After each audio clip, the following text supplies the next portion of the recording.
I hope you are all doing very well. And also shout out to all my Quora viewers, where I recently started a blog about answering questions on spirituality. And if you haven't already done so, please do follow me on Quora. The link would be in the description below. In today's video, we will look at certain events in the life of a great saint, Shri Shirdi Sai Baba. And if you would watch it till the end, you would come to know what a great Jnani Sai Baba was.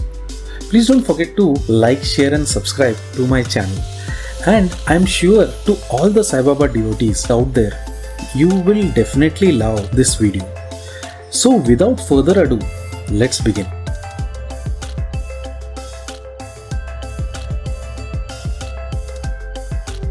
The wonderful life and teachings of Shri Shirdi Sai Baba. Sai Baba of Shirdi, also known as Shirdi Sai Baba, was an Indian spiritual master who was regarded by his devotees as a saint, fakir and Satguru according to their individual proclivities and beliefs. He is revered by both Hindu and Muslim devotees, and it was uncertain if he was a Hindu or a Muslim. This, however, was of no consequence to Sai Baba. He stressed the importance of surrender to your true master or the Satguru, who, having trod the path of divine consciousness, will lead the disciple through the jungle of spiritual training. Sai Baba is worshipped by people all around the world. He had no love for perishable things, and his sole concern was the realization of the self. He taught the moral code of love, forgiveness, helping others, charity, contentment, inner peace and devotion to God and Guru. He gave no distinction based on religion or caste. Sai Baba's teachings combined elements of Hinduism and Islam. He gave the Hindu name Dwarkamai to the mosque in which he lived, practiced Muslim rituals taught using the words and figures he drew from both traditions, and was buried in Shirdi. One of his well-known epigrams, Sabka Malik Ek, or God governs us all, is associated with Hinduism, Islam and Sufism. He also said, "Trust me and your prayer will be answered." He always uttered the words Allah Malik, or God is King.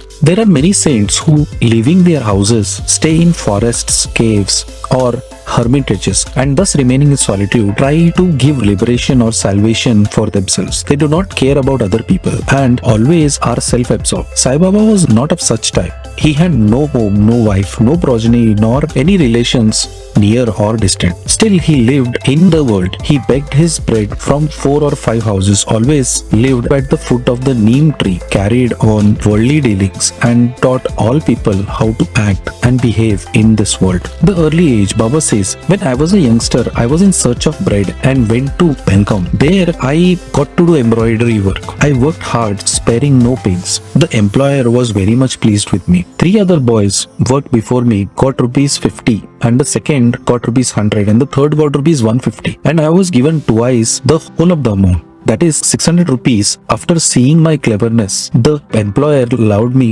praised me and honored me with a full dress, a turban for my head and a shell for my body. I kept the dress intact without using it. I thought that what a man might give does not last long, and it is always imperfect. But what my God gives lasts until the end of time. No other gift from any man can be compared to his gift. My God says, take, but everybody who comes to me says, give.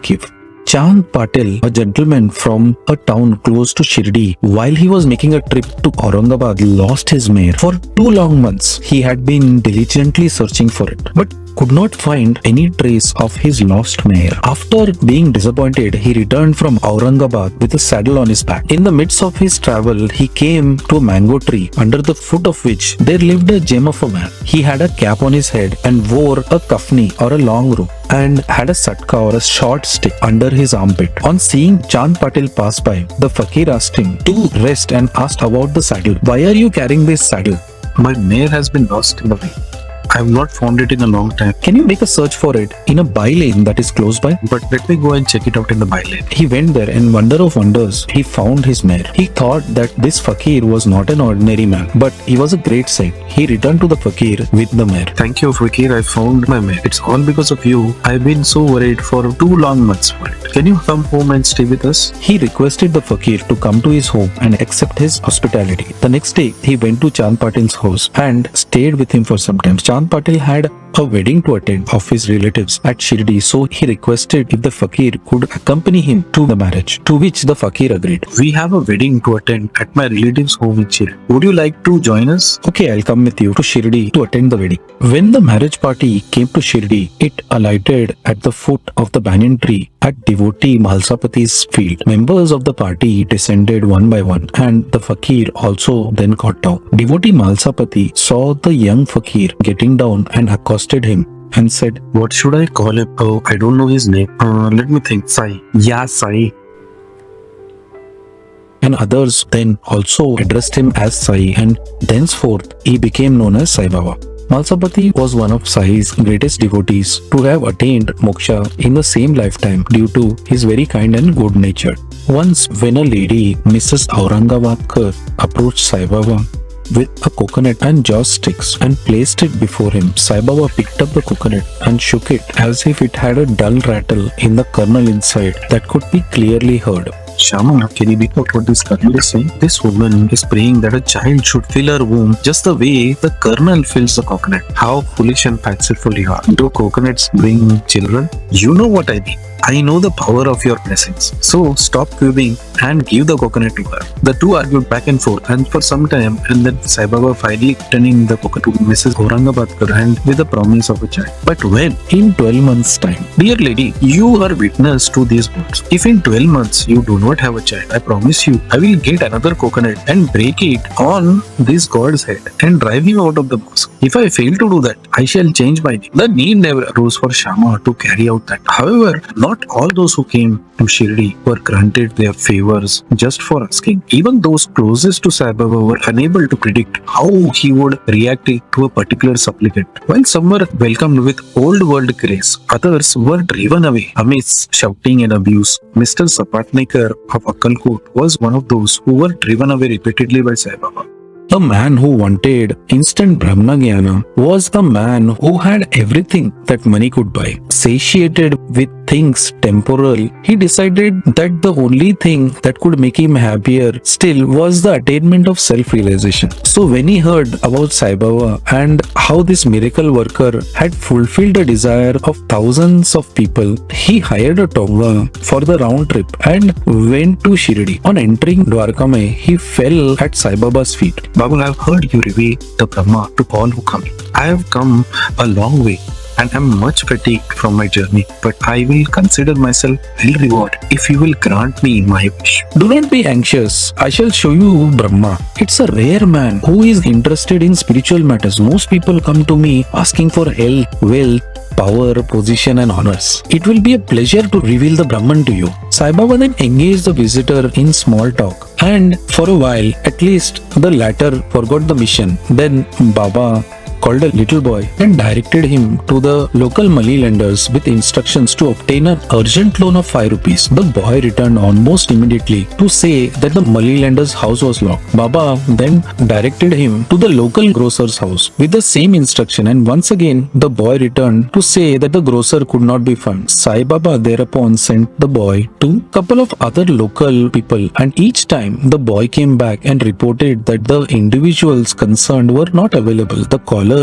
at the mosque was agitated by these activities because it was not clear to him that Sai Baba was far too preoccupied with obtaining 5 rupees for himself to reveal the Brahmanyana to anyone. It seems to never have occurred to the man that Sai Baba was testing him, that he could have easily put an end to this by giving Baba 5 rupees from his own pocket. Instead, he sat at Baba's feet imploring him to show the Brahma quickly, as he had hired the Tonga and it was waiting and he was in a hurry to return home. My dear friend, that's exactly what I have been doing. Don't you see that to attain Brahmanyana, you have to surrender 5 things: 5 senses, 5 pranas, the mind, the intellect and the ego. The intense desire to free from bondage of any kind, a feeling of disgust with the things that are temporal, introspection, catharsis from sins, right conduct, preference for the good to the pleasant, control of the mind and the senses, abandonment of ego. A guru then who is self self-realized to show the way. And finally, the Lord's grace. After he had explained these 10 points in detail,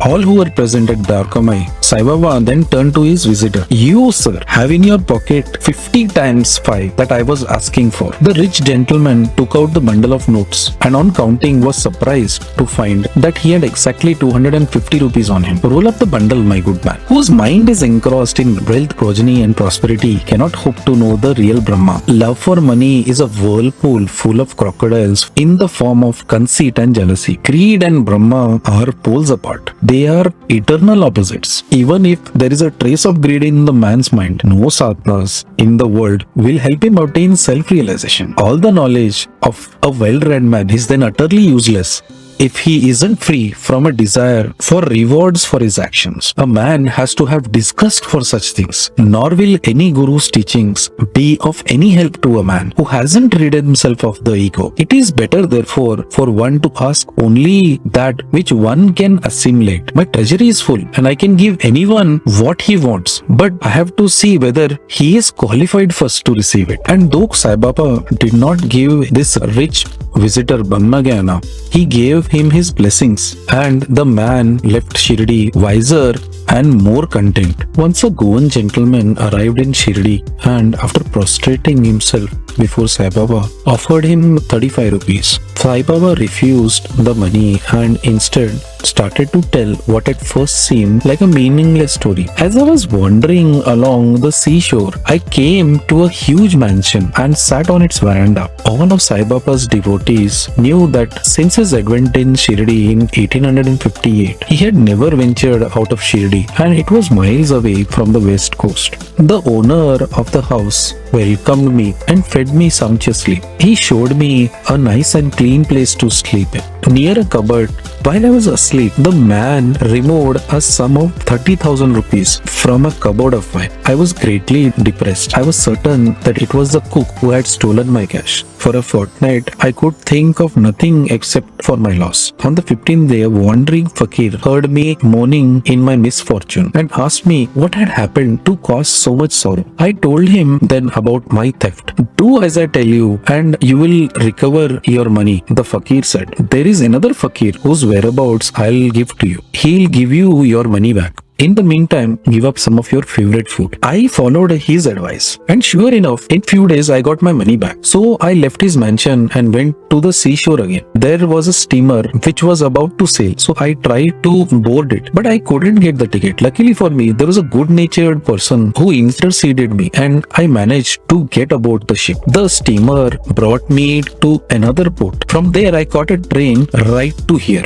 Sai Baba's devotees were mystified beyond words. Everyone knew that Sai Baba had no money, let alone 30,000 rupees, and that he had never travelled by train, much less by a steamboat. The Goan gentleman resolved the mystery then. It was his story that Sai Baba was unfolding. I settled in Goa many years ago and made my fortune that our family had a cook and he worked with us for 35 years. Unfortunately, the man fell into bad company and one night robbed me of all my money. I exactly had 30,000 in cash and I kept it in a cupboard and the cook stole the money in just the way that Baba is now described. He removed a laterite slab from the wall which formed the back of the cupboard and made off with the money. I spent a fortnight crying and weeping over the loss of my fortune. I made extensive queries about the missing cook, but nobody knew his whereabouts or what had happened with the money. On the 15th day, as I sat in the veranda, a wandering fakir came along and asked me why I was looking defeated. I told him about the theft and he in turn told me about Sai Baba, the saint of Shirdi. The fakir told me to make a vow to Sai Baba that I would not touch my favorite food till my money had been recovered, until I had to visit Shirdi. And so I gave up eating rice. 15 days after this, my cook turned up at my house, returned all my money to me and begged me for forgiveness. I was certain that the fakir who had come to my tuk and who had not been seen again had been none other than the Baba himself. I was so overjoyed by my good fortune that I forgot all about my vow. Sometime thereafter, Sai Baba appeared to me in a dream and reminded me about the promise to visit Shirdi. Immediately upon waking, I decided to catch a boat to Bombay, from where I could board the train to Shirdi. I couldn't get a ticket. A peon whom I had never seen before spoke to the captain on my behalf and I was then allowed to board. From Bombay, I caught the train and now here I am. In the days before large crowds flocked to Dwarka, many were the times when Sai Baba spent long hours in conversation with devotees who were close with him. On one such occasion, Nana Sahib Chandorkar, a man who prided himself on his knowledge of Sanskrit scriptures, was massaging Baba's legs, muttering to himself, Let me check how much Baba knows. Tatveti pranipatena pariprashnena sevaya. Nana, what are you muttering? A Sanskrit verse from Bhagavad Gita. Say it aloud. Tatveti pranipatena pariprashnena sevaya upadeshanti te jnanam jnaninastatvadarshinaha. Did you understand it? Yes, I definitely understand this. Is mere prostration before Guru enough? Never mind about that for a moment. What is pariprashna? It means asking questions. And what does prashna mean? The same thing. If both the words mean the same thing, was the author of Gita crazy? Why did he add the prefix pari in pariprashna? Seva. What is meant by seva? It means service, such as we render unto you. And is it enough to render such a service? I don't know if it signifies anything more, but that's what the word means. In the second line of the verse, can the word jnana be read as ajnana? And by reading it thus, does the meaning of the verse become clearer? Is there an objection to substituting ajnana for jnana if it makes sense? Why should Krishna be directing Arjuna to other jnanis? Wasn't Krishna himself a jnani? Or in fact jnana itself? Yes, he was Jnana himself. This verse is a lesson in the correct approach to a guru by a disciple in search of realization. Mere physical prostration before the guru is not enough. What is meant by pranipatena is complete surrender. As for pariprashna, questions by disciples should be put to the guru out of desire to attain spiritual progress and not out of idle curiosity or to trap the guru into contradicting himself. And seva is not just rendering service if the disciple retains his feeling that he has the freedom or choice to offer or withhold such a service. The disciple must surrender himself totally to the guru and he should feel he exists only to serve the guru. Could you tell me, Baba, how could the guru then teach ignorance? How does one impart realization? By destroying ignorance, just dispelling darkness by the means of light. Destruction of ignorance means knowledge. How can ignorance be destroyed unless one knows the shape and form it takes and what it is comprised of? It takes a guru to teach that it is ignorance to believe that I am the body, that it is ignorance to identify the body with the soul. It is the ignorance to think that God, world and Jiva are different. Only the Guru can reach all these three at one and the same time. Only the Guru can teach that all the three are one and the same. How can anyone remove a thing unless they know that it has to be removed? That's why the Guru has to teach the disciple what ignorance is comprised of, because only then it can be destroyed. The next question is, why did Krishna refer Arjuna to other Gyanis? Because he did not consider other jnanis any different from himself or their teachings at a variance with his own teachings. He considered other self-realized beings as one with him, and therefore which of them taught Arjuna could then really make no difference. This ocean of existence is hard to cross.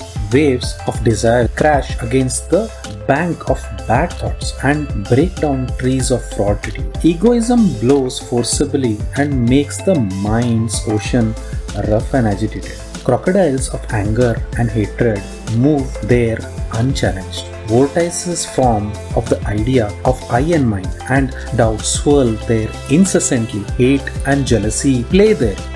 Though this ocean is fierce and terrible, Sadguru Sai Baba is our Agastya, or the mover of mountains, with wisdom, and the devotees of Sai have not the least of fear of it. Our Sadguru is the boat which will safely take us across this ocean. How did you like the video? Please do let me know, and if you have any other saints that you would like me to cover and make videos of, please put it in the comment section below. Please also don't forget to visit my Quora website where I am active all day. It doesn't cost you to like, share and subscribe there as well. And that will also help the content move up in the rankings as it will be picked up by the YouTube algorithms. Thanks again for watching. Please like, share, and I will soon see you with another video.